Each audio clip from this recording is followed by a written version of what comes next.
আসসালামু আলাইকুম, আমি প্রিসিলা বলছি নিউ ইয়র্ক থেকে। আশা করছি আপনারা সবাই ভালো আছেন। অনেক বাংলাদেশের ইঞ্জিনিয়ার নাসাতে কাজ করেছেন। আমার এক রিলেটিভ কাজ করেছেন নাসাতে। Bangladeshi engineer Asim Rahman F-35 fighter jets তৈরির একজন। বাংলাদেশি ইঞ্জিনিয়ার রোলস রয়েস কোম্পানিতে প্লেনের ইঞ্জিন তৈরি করে। আমেরিকাতে অনেক বিগ বিল্ডিংয়ের আর্কিটেক্ট বাংলাদেশি।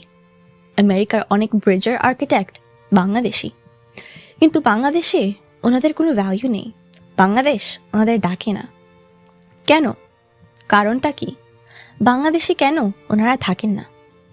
কেন ওনারা বাংলাদেশে যায় না? সমস্যাটা কোথায়? সমস্যা হলো পলিটিক্স। ওনাদের দল করতে হবে। আওয়ামী লীগ ক্ষমতায় থাকলে আওয়ামী লীগ করতে হবে, বিএনপি ক্ষমতায় থাকলে বিএনপি করতে হবে, জেলে যেতে হবে, মন্ত্রী এমপির বকা শুনতে হবে, চুরি করতে দিতে হবে, রডের বদলে বাঁশ দিতে হবে, না হয় চাকরি থাকবে না। মনে করেন বাংলাদেশি একজন ইঞ্জিনিয়ার বিমান তৈরি করে, বিমান এক্সপোর্ট করে। একসময় বিমান মন্ত্রী অর্ডার দেবে, বিমানে স্টিলের পরিবর্তে কাঠ ব্যবহার করো। ইঞ্জিনিয়ার তখনই দেশ ছেড়ে পালাবে। না হয় বাংলাদেশি মিনিস্টার বিদেশি কোম্পানি থেকে টাকা খেয়ে বলবে, বাংলাদেশি বিমান ভালো না, সেফ না, বিদেশি বিমান কিনতে হবে। তা না করলে কিভাবে মিনিস্টারের ছেলে মেয়ে বিদেশে পড়বে? কিভাবে বিদেশে বাড়ি কিনবে? বাংলাদেশের নিউজ পেপারে, টিভি নিউজে ইম্পর্টেন্ট নিউজ, মাহিয়া মাহির সংসার ভেঙে গেছে। আসলে সংসার ভাঙেনি, ওনারা জাস্ট একটু অদল বদল করেছেন। Anyway, next news. Hero Alam সাংবাদিকদের উপর খেপেছেন, সাংবাদিকদের সাথে কুকুরের মতো আচরণ করেছেন। দুঃখজনক। ভেরি বিগ নিউজ, দেশের জন্য একটা ইম্পর্টেন্ট নিউজ এটা। মুস্তাক তিশার নিউজ তো আছেই।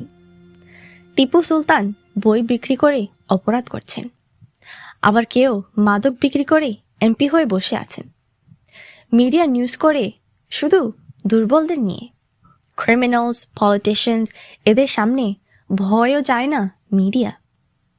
আমরা পড়ে আছি পরিমণি, হিরো আলম, মাহিয়া মাহি ট্রাক নিয়ে।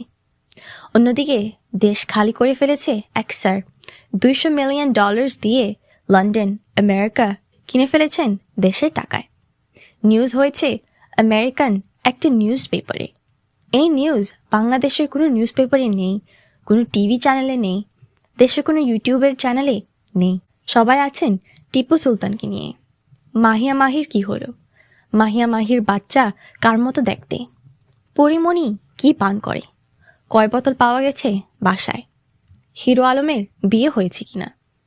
হিরো আলম হিরো, হিরোদের বিয়ে ইম্পর্টেন্ট না। হুজুর বিয়ে করেছে কিনা এটা ইম্পর্টেন্ট। নিউজ চ্যানেলগুলো কোনো মাওলানার নিউজ পেলে ওনার বিয়ে হয়েছে কিনা, ওনার বাবার বিয়ে হয়েছে কিনা, ওনার দাদার বিয়ে হয়েছে কিনা সব প্রচার করে দিবে। এটাই এখন নিয়ম হয়ে গেছে। আমাদের ব্রেন কাজ করে না, বিবেক কাজ করে না। আমরা ভালো কিছু দেখি না, ভালো কথা শুনি না, ভালো কথা বলি না। আমাদের চোখের সামনে ভাসে মোস্তাক, তিশা, মাহিয়া মাহি, পরিমণি, সিদ্দিক, ডক্টর মুরাদ হাসান। কি শিখছে আমাদের তরুণ সমাজ? আমি শঙ্কিত। ভালো থাকবেন সবাই। আসসালামু আলাইকুম।